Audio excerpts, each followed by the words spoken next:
way too. You mentioned you got some guys coming in that are going to be pretty good players. Would you expect them to play pretty soon? We try. We want to get to a point where we're not talking about young freshmen coming in, Right. and we need them to play in order for us to have success. But we like our two freshmen coming in.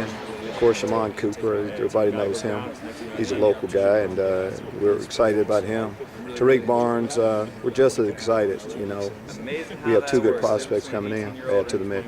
Overall, or the defenses right now, you got more work to do, obviously, in the spring and fall. But are they making the right progress? Are they getting better like you want to see them get better? I like the way you put it. We are making progress. Okay. And we're better today from yesterday's practice, but we just have so far to go, though.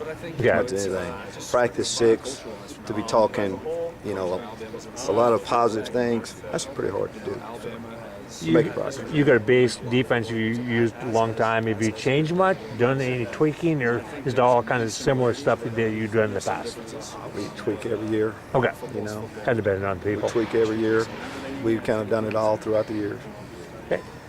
Coach, you've got some new players that are actually not new, but like Eifler. Am I pronouncing that right? Eifler. Eifler. Okay, Eifler. How's he fitting in, and Vertus Brown? How are they fitting into the defense? Making progress. It's been when you have it both of their cases. It's been a few years since Camilo has played, so there's a lot of rust he has to work through. Same thing with Vertus. And Vertus, last time Vertus played high school ball, he played primarily on the offensive side. Those guys, that's why every day is important. Every rep is important. And, we're just looking for progress daily, and we're seeing that. I'm working on a story on Lou. What does get your mind right mean to you? Yeah, you can figure that out. I don't need to get my mind right. As a coach, I would assume everybody, when you come out on the practice field, got to get your mind right. Lou would talk through that with the players. What has he brought that's maybe different or new, not that Joey was bad? Joey was awesome when he was here. We have new people come in, and we just start talking about them from what they've done here. Lou has a background that's good. What he's brought, he's been around a long period of time, had a lot of experience. He has a plan, the mental part, the physical part, everything you're looking for in a strength coach. Lou is. Didn't know him before I hired him. Talked to him one time, you kind of see it. Now I've seen it on the field. So when you talk about guys doing their job, there's a lot of boxes you check off. Lou checks off every box. Coach, which way are you using Oladipo this year, tackle or end? Getting into detail a little bit right now. Good question. He can play both. That's why we're excited a little bit too when we have some players that can do that. But to answer your question, his weight will kind of determine it a little bit. He can do both. He can do both. So right now, you've seen him playing a little defensive end, which he'll do. And at the 3 technique, he can do also. Larry, he brings position flexibility. And I think he can be a pretty good football player at both. Last year we thought he was coming along and that he pulled a hamstring. It's hard for a big guy to come back after you pull a muscle, but things are looking bright for him now.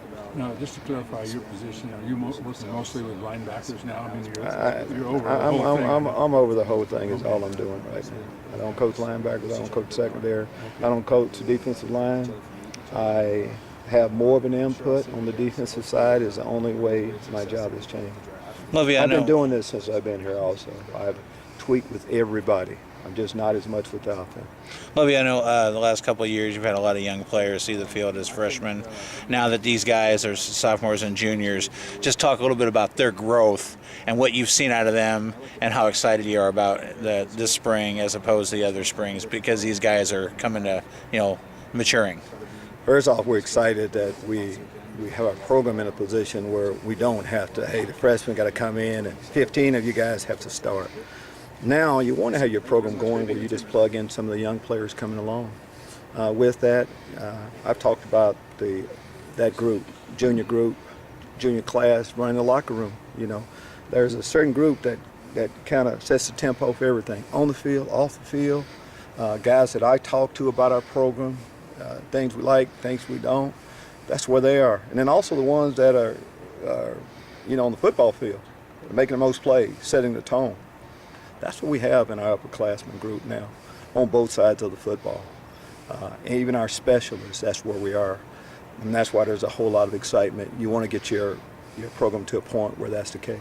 Lovie, you attacked walk-on recruiting right away when you got here. Why was that Yes. important to you?